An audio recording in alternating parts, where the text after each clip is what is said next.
Liberando su potencial.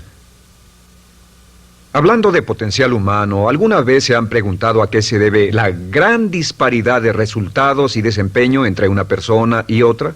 Una persona que percibe $250,000 anuales no es 10 veces más astuta ni mejor que una persona que percibe $25,000 anuales. ¿Por qué la diferencia de 10 veces sus ingresos? Y si tomamos a una persona que percibe $2,5 millones al año, ¿será esa persona 100 veces mejor, más astuta que la persona que gana $250,000?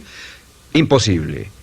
En un estudio reciente de coeficiente intelectual probaron a 1,000 personas de una cierta población y llegaron a la conclusión de que la mejor persona entre los 1,000 solo era 2,5 veces más astuta que la persona de menor coeficiente intelectual. Solo 2,5 veces la disparidad, y tal vez eso sea con toda la población. ¿A qué supone que se debe la diferencia? Al hablar de potencial humano, llegamos a una fórmula que deduje hace algunos años. Tal vez eso lo explique un poco. La fórmula comienza con lo que llamamos AI. O sea, atributos innatos, las cualidades, la inteligencia, la habilidad, el temperamento, cosas con las que se nace que no pueden cambiarse mucho. Además de los atributos adquiridos. Estos atributos son muy importantes, son su educación, su capacitación, sus capacidades, su experiencia, conocimiento, sabiduría, etc., multiplicado por A, que es su actitud, es igual al potencial humano individual o al desempeño humano individual o resultados individuales humanos. Ahora, de estos tres, los atributos innatos se traen desde el nacimiento. Los adquiridos pueden cambiarse, pero se necesita cierto tiempo para ello, aunque a veces cambiamos muy rápidamente. Cierta información valiosa puede cambiar dramáticamente su eficacia, pero las actitudes pueden aumentarse o disminuirse dramáticamente en segundos. Cada vez que mejoramos nuestra actitud, multiplicamos todas nuestras capacidades. Una actitud ha sido llamada acertadamente el lenguaje más importante del ser humano, la palabra más importante del idioma en el humano. Todo lo que hacemos en la vida, según un estudio en Harvard entre estudiantes ejecutivos, será en un 85% de actitudes. Un 85% de su éxito estará determinado por su actitud. Eso significa que está determinado por cuán positivo o cuánta actitud mental positiva se tenga.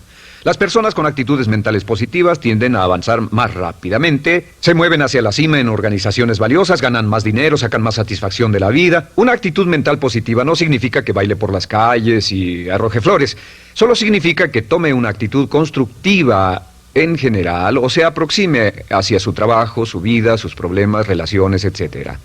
Según el informe Cox de las empresas americanas, según la revista Success, un 85% más de todo lo que se logra se debe a la actitud. Y la pregunta es, ¿de dónde vienen las actitudes? Las actitudes vienen de las expectativas.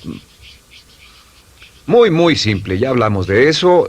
Y una forma muy poderosa de mejorar su actitud instantáneamente es decir, aunque no lo crea, pienso que algo maravilloso va a ocurrirme hoy.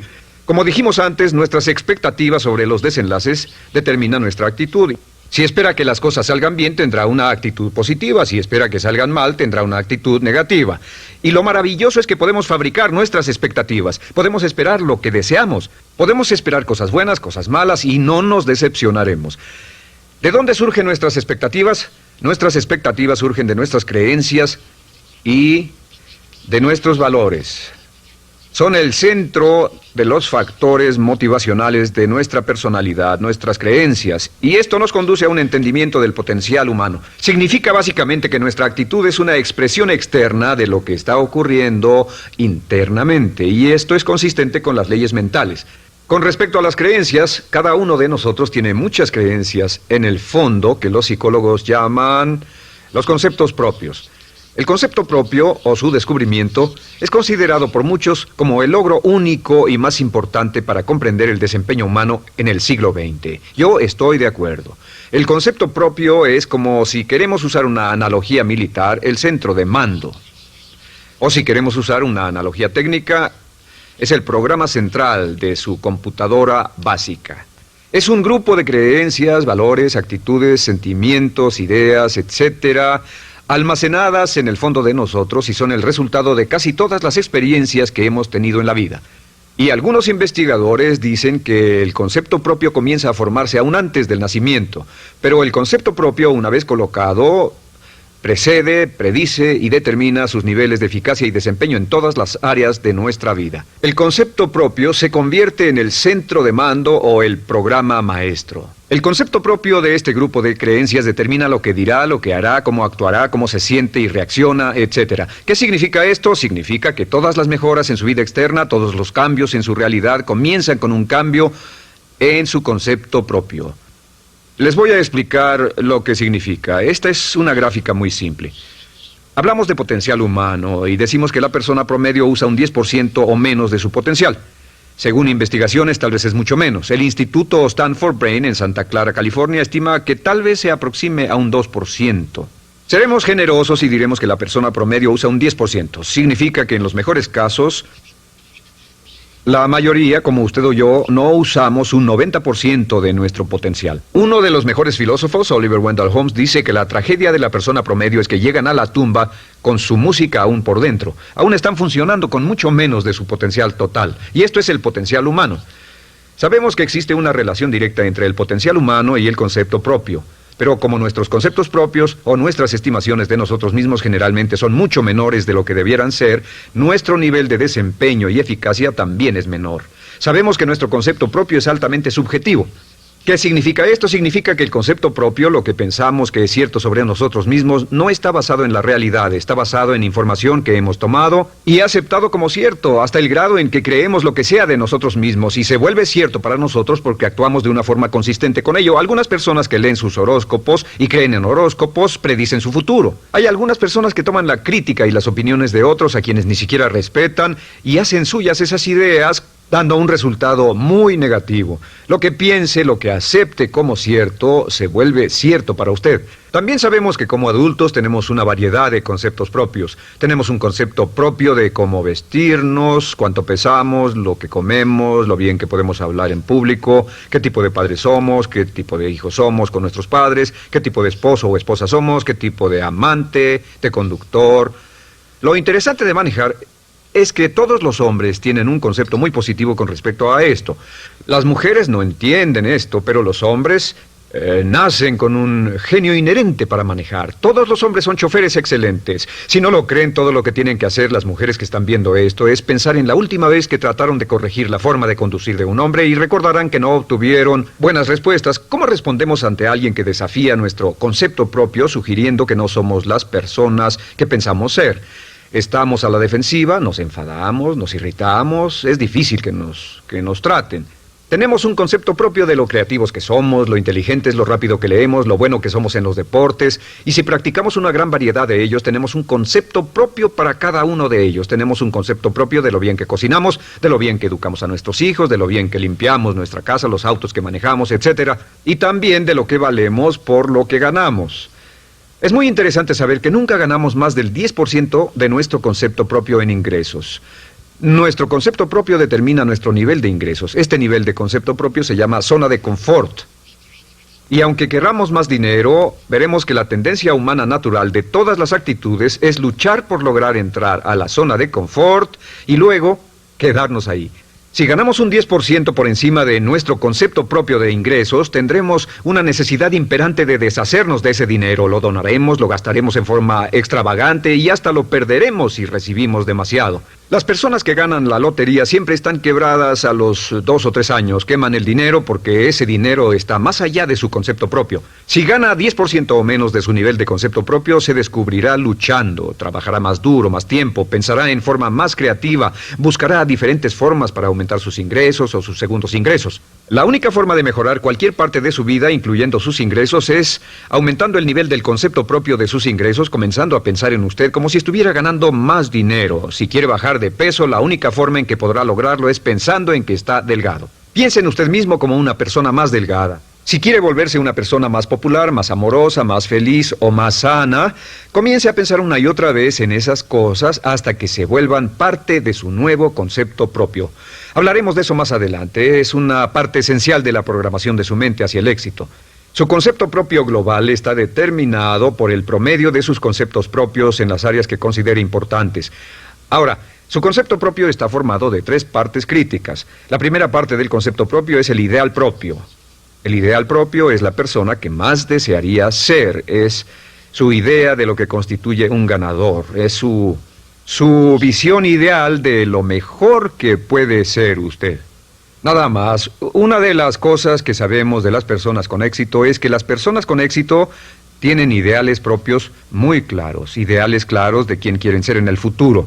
Las que no tienen éxito tienen ideales muy vagos. El número 2 es la autoimagen.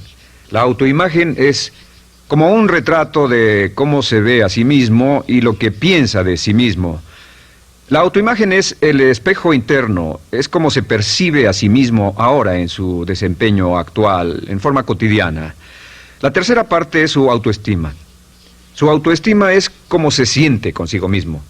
Cómo se siente consigo mismo es la fuerza motriz, el motor, la fuerza poderosa dentro de su subconsciente. Es la fuerza de energía dentro de su concepto propio y determina casi todo lo que le pasa. La mejor definición de autoestima es cuánto se agrada a sí mismo. Cuánto se agrada a sí mismo como esposo, cuánto se agrada a sí mismo como empleado, cuánto se agrada a sí mismo como jefe, como inversionista, como orador profesional, como atleta, etcétera. Según se agrade a sí mismo, su nivel de autoestima, su sentimiento emocional global respecto a cualquier área de su vida, determina su desempeño y su eficacia en dicha área. Lo sorprendente es que se convierte en lo que piensa, su concepto propio es maleable, su autoestima puede formarse repitiendo una y otra vez, me agrada mi persona, me agrada mi persona, me agrada mi persona. Me agrada mi persona, me agrada mi persona, me agrada mi persona. Entre más se repita, me agrada mi persona, me agrada mi persona, entre más lo repita una y otra vez, más crecerá su autoestima y entre más crezca su autoestima, más crecerá su concepto propio global. Cuando crezca su concepto propio global, su desempeño será mejor en todo lo demás que emprenda. Cada vez que diga, me agrada mi persona, me agrada mi persona, me agrada mi persona, me agrada mi persona, me agrada, será como bombearse psicológicamente. Todo lo que pase que haga que su autoestima suba, hará que se comporte mejor. Todo lo que haga que su autoestima baje hará que se comporte peor, que cometa errores, que sea infeliz, etc. Un punto crítico de agradarse a sí mismo, sobre autoestima y agradarse a sí mismo, es que, número 1, nunca puede querer a nadie más de lo que se quiere a sí mismo. Que su nivel de autoestima es determinante de la calidad de relaciones que tenga con los demás. Y número 2, es que nunca puede esperar que nadie más lo quiera o respete más de lo que se respeta a sí mismo. Cuanto se agrade o se respete a sí mismo, determina sus actitudes hacia usted. Todas las escuelas de psicología actualmente están de acuerdo en el hecho de que depende de lo que usted realmente se quiera y se respete a sí mismo como un ser humano valioso e importante, tiene efecto sobre todo lo que le pase. Cuánto se agrade a sí mismo, y lo que puede hacer es mejorar su autoestima diciendo me agrada mi persona, me agrada mi persona, me agrada mi persona, me agrada mi persona. Y esto nos lleva a la pregunta, ¿de dónde viene el concepto de autoestima? Y descubrimos que el concepto propio es maleable, puesto que no nace con este concepto propio, no nace con ninguna idea sobre sí mismo, no nace con autoimagen ni autoestima, nace en cierto modo como potencial propio. Es la mejor forma de plantearlo. La persona promedio llega al mundo como potencial puro. Y no tiene el concepto propio de que todo lo que es ahora, todo sentimiento que tiene, toda actitud o valor, tuvo que aprenderlo en el transcurso de su vida. También sabemos que el niño llega al mundo con una necesidad imperante de amor y contacto. Y como una gran cantidad de investigaciones lo indican, necesitamos mucho amor y contacto durante toda nuestra vida, pero en especial durante nuestros años de formación, porque de niños aprendemos quiénes somos, cuánto valemos, si somos importantes, inteligentes, amorosos, chistosos. Todo esto lo aprendemos por la forma en que nuestros padres nos tratan. Si nuestros padres, nuestros parientes, tíos o tías, en especial nuestros padres, nos tratan como si fuéramos realmente importantes, crecemos pensando que somos realmente importantes, pero si nuestros padres no lo hacen, pasa algo más. Sabemos que los primeros años de vida son los más importantes para el desarrollo del concepto propio, que un niño comienza a partir de cero. El niño nace sin saber quién es él o ella. Son sumamente valiosos el primero, segundo, tercero, cuarto y quinto años de vida. Algunos psicólogos pensaban que eran los 5 primeros años, pero ahora dicen que son los 3 primeros años. En sus 3 primeros años de vida el niño aprende quién es y dicen que si se les da suficiente cantidad y buena calidad de amor en los 3 a 5 primeros años, los prepara usted de por vida. Los coloca en una base sólida de autoestima y confianza en sí mismos, valor e importancia realmente. Existe una relación directa entre la calidad y la cantidad de amor y el desarrollo de una personalidad sana. Entre más amor, amor incondicional, reciba un niño en sus años formativos, más fuerte será la base de su personalidad. El reverso de la educación es que casi todos los problemas de psicosis, neurosis, perturbaciones de la personalidad y problemas de comportamiento surgen de los problemas que se tengan con el concepto propio. Ahora observemos a los adultos. Aquí está nuestra personalidad adulta. Si nos observamos, podemos llegar a reparar nuestras bases, por así decirlo, repitiéndonos una y otra vez: me agrada mi persona, me agrada mi persona, me agrada mi persona, y llevamos ese concreto reparador hacia la base de nuestra personalidad. Los niños necesitan el amor como las rosas necesitan la lluvia. Los niños que carecen de amor a menudo mueren por escasez de amor. Es una enfermedad llamada marisma. Ahora, ¿qué más sabemos sobre los niños? Sabemos que los niños llegan al mundo con dos atributos notables. El primero es que no sienten temor. Los niños nacen sin temores. No temen a nada excepto a caerse y a los ruidos fuertes. Y esto se expresa en sus actitudes: yo puedo. Los niños llegan al mundo pensando que pueden hacer cualquier cosa, y quien haya criado a un niño hasta la edad de 3, 4 o 5 años sabe que debe pasar esos primeros años evitando que se maten, porque son como pilotos japoneses, porque no le tienen miedo a nada. Su segundo atributo es que llegan al mundo totalmente espontáneos. Dicen lo que quieren, hacen lo que quieren, son totalmente desinhibidos. Totalmente. Ellos no temen hacer nada de lo que desean, y esto se expresa en su actitud: no quiero. No tengo que hacerlo. Si ha tratado de controlar a un niño, lo habrá visto. Lo primero que dicen cuando comienza a darle órdenes, lo primero que aprenden es: no tengo que hacerlo. Claro, a veces cambiamos sus mentes de una u otra forma, pero estos son los dos atributos con los que los niños llegan al mundo. Llegan al mundo sin temores y desinhibidos. ¿Qué significa esto? Significa que nuestro derecho innato natural es no ser temerosos y ser desinhibidos. Y solo cuando podemos crear la misma situación en nuestra vida adulta, cuando no tememos y somos desinhibidos, nos sentimos a gusto con nosotros mismos. Las mejores organizaciones, las mejores compañías son las que crean un ambiente donde nos sentimos sin temores y sin reservas para ser nosotros mismos y para hacer lo mejor de nosotros. Al crecer descubrimos que los niños aprenden de dos maneras. La primera es por imitación. Imitan a uno o a ambos padres, en especial al padre dominante. Algunas veces el padre dominante cambiará cuando crezca el niño, y a veces los niños imitan al padre, a veces a la madre, pero aprenden por imitación. Muchas características y hábitos que tenemos como adultos los aprendimos de nuestros padres. ¿Alguna vez ha tenido la oportunidad, ha tenido la ocasión de gritarle o reñirle a uno de sus hijos? Verá que le dice las mismas cosas que le dijo su padre a usted cuando era niño. Así que imitamos. A veces imitamos su caminar, a veces su forma de hablar, a veces imitamos sus valores, sus creencias, etcétera, aunque esos valores y esas creencias no tengan ningún valor. ¿Por qué? Porque nuestros padres eran así cuando nosotros éramos niños. La segunda forma en que aprendemos es pasando de la incomodidad, lo que no se siente bien, hacia la comodidad. Freud llamó a esto el principio del placer. O sea que nos movemos hacia aquello que nos hace sentir cómodos, lo que nos da placer, lo que nos hace sentir bien con nosotros. Nos movemos de la incomodidad hacia la comodidad. Así es como aprendemos a no mojar el pañal, por ejemplo. Sabemos que no es agradable caminar con popó o pipí en nuestros pañales. Vemos lo que hacen nuestros padres, vemos lo que nuestros parientes hacen y decimos: estas personas no hacen lo que yo. Así aprendemos a caminar y lo demás. Así que de la incomodidad hacia la comodidad. Durante toda nuestra vida, por cierto, así es como aprendemos. Imitamos leyendo lo que otras personas hacen, estudiando libros y en el trabajo, imitamos cuando vamos a la escuela, y hacemos lo que nos da resultados positivos, lo que nos da refuerzos positivos, y hacemos cada vez menos las cosas que nos causan incomodidad o dolor. Ahora, muy temprano en la vida, como equivocación o como resultado de una equivocación que los padres cometen en la crianza, los niños comienzan a aprender hábitos y patrones negativos. Los patrones y hábitos negativos tienen sus raíces principalmente en la crítica destructiva. La crítica destructiva comienza muy temprano en la vida, a veces en los primeros meses. Y la crítica destructiva la usan los padres para dirigir y controlar a sus hijos. Desafortunadamente, tiene un efecto muy peligroso y dañino sobre nosotros, ya que la crítica destructiva tiende a minar la integridad de la personalidad del niño.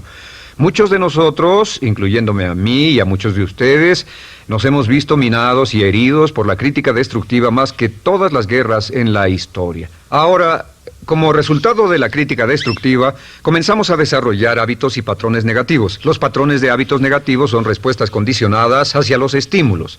Los patrones de hábitos negativos se desarrollan en los inicios de la vida. Se desarrollan como resultado de una repetición del temor y el dolor una y otra vez. Se desarrollan como resultado de la crítica destructiva, el castigo físico, etc. En los inicios de la vida comenzamos a desarrollar dos manifestaciones que nos persiguen durante toda nuestra vida y más que ninguna otra cosa inhiben nuestro potencial. La primera es la llamada patrón de hábito negativo inhibido. El patrón de hábito negativo inhibido se aprende cuando al niño le dicen una y otra vez no. Aléjate de ahí, no toques eso, y se le castiga. Cuando el niño intenta algo nuevo, o se involucra con algo, o huele algo, o derrama algo, o rompe algo accidentalmente, el padre estalla y se enfada mucho. Como ven, el niño está impulsado por la curiosidad insaciable de explorar su mundo. Y lo que pasa es que cuando lo explora o se interesa y echa a perder algo, si el padre reacciona golpeando al niño, el niño comienza a pensar cada vez que intento algo nuevo, cada vez que intento algo diferente, cada vez que voy más allá de mis límites, cada vez que me salgo de mi zona de comodidad, cada vez que no juego sanamente, me golpean, me castigan, me lastiman, me envían a mi alcoba y me siento mal. Y muy pronto el niño desarrolla el sentimiento de no puedo, no puedo. No puedo. Cada vez que trato algo diferente, me castigan. No puedo, no puedo, no puedo. Es como la respuesta de Pavlov. Pavlov sonaba la campana y le daba de comer a un perro, y el perro salivaba, y Pavlov alimentaba al perro. Mientras sonaba la campana, el perro salivaba y siguió haciendo eso, y después Pavlov solo sonaba la campana y el perro salivaba. Lo que pasa en la vida adulta es que esto crea lo que llamamos temor al fracaso. El temor al fracaso es una respuesta condicionada a un proceso de crítica destructiva que ocurre en los primeros 5 o 6 años de la vida. El temor al fracaso automáticamente nos activa, nos sentimos ansiosos, tensos, intranquilos, sentimos presiones y estrés en nuestro plexo solar, sentimos ganas de retirarnos del evento, y el temor al fracaso es la razón principal por los fracasos en la vida adulta. Es la razón principal por la que evitamos cumplir plenamente nuestro potencial. De hecho, todos los patrones de hábitos negativos se experimentan en el cuerpo físico. Puedes saber cuál es un patrón de hábito negativo porque se siente en el cuerpo físico, precisamente. El patrón de hábito negativo inhibido, el temor al fracaso, el no puedo, ocurre primero que todo en el plexo solar. ¿Ha tenido la ocasión donde debe hablar frente a un grupo, debe ir a una revisión de su desempeño o debe hacer una llamada determinante? Primero su plexo solar se aprieta. Si el temor continúa, su respiración se acelera. Su corazón comienza a latir apresuradamente, su frecuencia respiratoria aumenta y le duele la cabeza como migraña en la parte frontal, su garganta se le cierra y no puede hablar y se le seca la boca por completo, y como se pone tan tenso y asustado, va corriendo al baño. Estas son todas las manifestaciones. No hay peligro físico, pero sí peligro psicológico, una respuesta condicionada. Cuando sentimos estas cosas, la tendencia es retirarse de la situación que las ocasiona, y es la razón por la que no logramos mucho si retrocedemos. Es muy importante. El segundo patrón de hábitos negativos es el compulsivo. El patrón de hábito negativo compulsivo se aprende cuando a los niños se les dice una y otra vez: más vale que lo hagas. Si no lo haces, tendrás problemas o me las pagarás. A los niños se les convierte en recipientes del amor condicionado. Los padres no intentan hacer esto, pero lo que hacen es sugerirle al niño: no te amo, por lo tanto no estás a salvo, a menos y hasta que hagas lo que yo quiero. El niño crece sintiendo: tengo que hacer lo que quiera mi mamá. Debo complacerla, debo complacer a papá, debo complacer a los demás, debo complacer a mis parientes, y a veces debo complacer a mis semejantes, debo complacer a mis maestros, debo complacer a todo el mundo, y crecen con esto: debo. No puedo hacer lo que quiero hacer, debo hacer lo que complace a las demás personas. Este patrón de hábito negativo muy temprano en la vida se traduce en el temor al rechazo. El temor al rechazo lo experimentan los hombres como adultos como un comportamiento tipo A. Hablaremos del comportamiento tipo A posteriormente. El comportamiento tipo A es una necesidad compulsiva o excesivamente compulsiva de complacer de algún modo a alguien sin normas de comportamiento, prácticamente sin pensarlo. El temor al rechazo nos impulsa, nos hace muy sensibles a las necesidades de los demás. Hacemos cosas que otras personas quieren, no hacemos lo que nosotros queremos. Siempre estamos tratando de complacer a los demás. Tenemos preocupaciones o nos importan las opiniones, sentimientos y actitudes de otros hasta el punto donde ocultamos nuestras necesidades. El temor al rechazo se siente en la columna del cuerpo. Se divide el cuerpo a la mitad y se siente hacia abajo en la mitad posterior del cuerpo. El primer lugar donde comienza a sentirse el temor al rechazo es generalmente en los hombros y el cuello. Nos sentimos entumidos, duros, tensos. Cuando tenemos mucho que hacer sentiremos un estrés tremendo en la columna. Los músculos se estiran en la parte posterior. A veces se manifestará como flebitis y venas varicosas y a menudo nos darán dolores de cabeza en la parte posterior de esta porque las arterias carótidas que llevan la sangre hasta la cabeza, los músculos a su alrededor se contraen y la cantidad de sangre que fluye hacia la cabeza fluye más lentamente y se siente un terrible dolor de cabeza en la parte posterior. Estos dos temores, los patrones de hábitos negativos compulsivos, el compulsivo y el inhibitorio, son resultado de la crítica destructiva, el gran destructor de la personalidad que nos persigue durante toda la vida.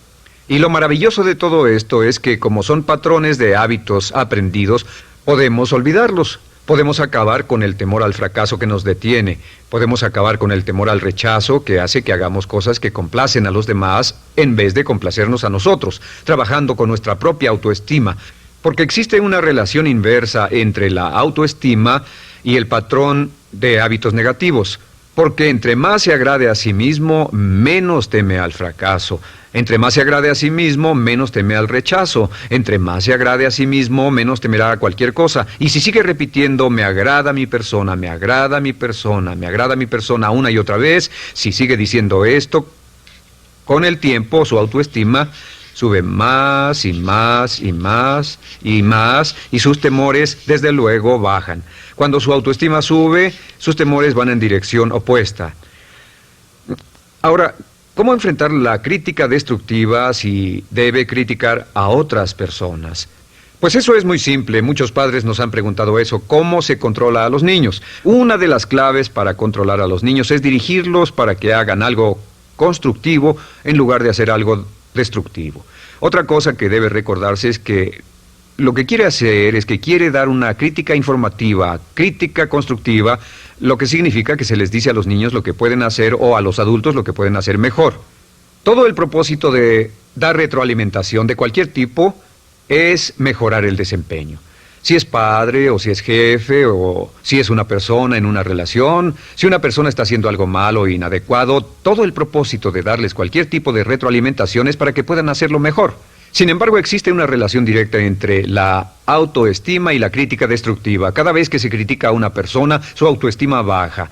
Y cada vez que su autoestima baja, su habilidad para desempeñarse baja. Si critica a una persona en forma destructiva demasiado tiempo, llegará a un punto donde no intentarán nada. Se convierte en lo que llamamos hipersensible. Un adulto hipersensible es aquel que no puede aceptar críticas de nadie. Un adulto hipersensible es una persona que está muy tensa, ansiosa, si siquiera sugiere que no está haciendo lo correcto. Si trata con un adulto hipersensible, la clave es sentarlo y recordar 4 cosas. Número 1, comenzar con alabanzas. Número 2, proteja la autoestima de la persona a toda costa. Número 3, discuta el desempeño y no a la persona. Hable del comportamiento más que de la persona. Y número 4 es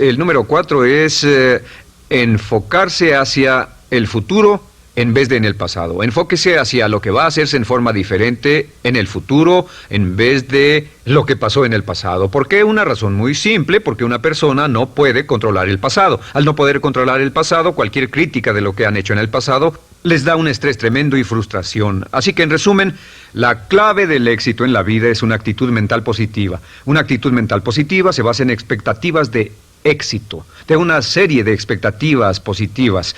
Esa serie de expectativas positivas se basa en sus creencias y en su concepto de sí mismo. El centro de su concepto propio que determina su eficacia en la vida es su autoestima, y su autoestima se mide por cuanto se valore a sí mismo. Las dos cosas que nos frenan más que nada son el temor al fracaso y el temor al rechazo.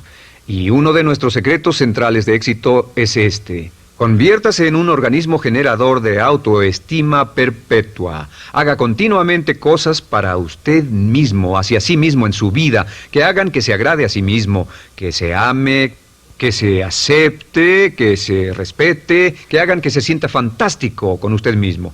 Si es un jefe o un padre, no olvide que la clave para el máximo desempeño en su hogar y en su trabajo es hacer que las personas se sientan maravillosamente consigo mismas. Entre mejor se sienta consigo mismo y más se agrade, más probable será que logre que las personas a su alrededor lo quieran, lo acepten, lo respeten, se respeten.